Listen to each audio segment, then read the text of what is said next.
अस्सलाम वालेकुम, welcome to global Q.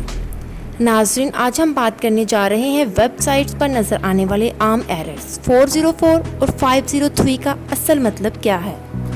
नाज़रीन, अक्सर इंटरनेट पर वेब ब्राउजिंग के दौरान मुख्तलिफ वेबसाइट्स ओपन नहीं होती, बल्कि हमारे सामने पेज नॉट फाउंड लिखा होता है, जिसके नीचे एक एरर नंबर दर्ज होता है। मगर क्या आपको मालूम है कि इन एरर नंबर्स का मतलब क्या होता है, जो अक्सर जहन को झंझलाहट का शिकार कर देते हैं।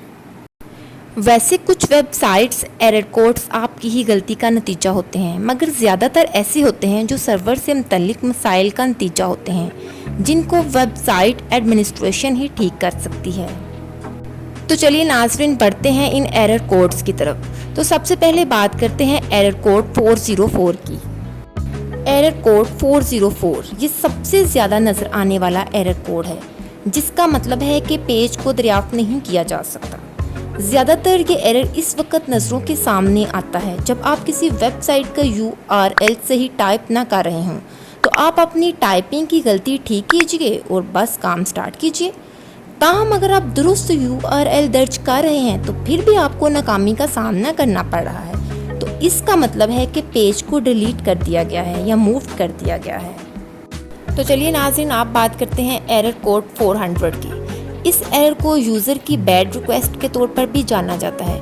गूगल क्रोम पर इस एरर के साथ ये मैसेज सामने आता है, पेज इस वक्त काम नहीं कर रहा, जिसके साथ रहनुमाई के लिए कुछ हदायत दी गई होती हैं। अमूमन ये एरर आप ही की गलती का नतीजा होता है, जैसे URL दुरुस्त ना लिखने पर सर्वर आपकी रिक्वेस्ट को समझ नहीं पाता, या फिर जो फाइल आप लोड कर रहे हैं वो बहुत ज़्यादा बड़ी हो सकती है। अगर ये एरर सामने आ रहा है तो आप कैशे को क्लियर करें और URL को दुरुस्त करें। अगर फिर भी मसला बरकरार है तो गूगल से मशवरा करें और दी गई हदायत पर अमल करें। नाज़रीन, अब बात कर लेते हैं एरर कोड 410 की। ये गोन स्टेटस एरर है। इसके साथ कुछ इस तरह का मैसेज सामने आ सकता है कि दिस पेज डजंट एग्जिस्ट या पेज डिलीटेड। ये आपकी डिवाइस का मसला नहीं होता, बल्कि वेबसाइट एडमिनिस्ट्रेशन ने इस पेज को ही डिलीट कर दिया होता है या इनकी जानिब से कोई मसला क्रिएट होता है। अब बात कर लेते हैं कोड एरर 451 की। ये कोड आपको किसी URL को देखने के लिए कानूनी वजूहात की वजह से रोकने की अक्कासी करता है। मिसाल के तौर पर किसी अदारे या फ़र्द की जानिब से किसी पेज पर मवाद को हटाने के लिए कानूनी दरख्वास्त की जाती है, तो फिर ये एरर सामने आ सकता है।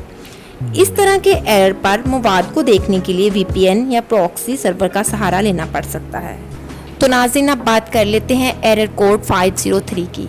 ये भी बहुत मारूफ एरर है, जो इस वक्त सामने आता है जब कोई वेबसाइट डाउनलोड नहीं हो रही होती। ऐसा होने पर वेबसाइट तक रसाई साइट के मसले के ठीक होने तक नहीं हो पाती। इसकी मुख्तलिफ वजूहात हो सकती हैं, जैसे साइट सर्वर का किसी वजह से डाउन हो जाना, बहुत ज़्यादा अफराद का बेयक वक्त किसी साइट पर आ जाना, या फिर किसी ने इसे ऑफलाइन कर दिया हो।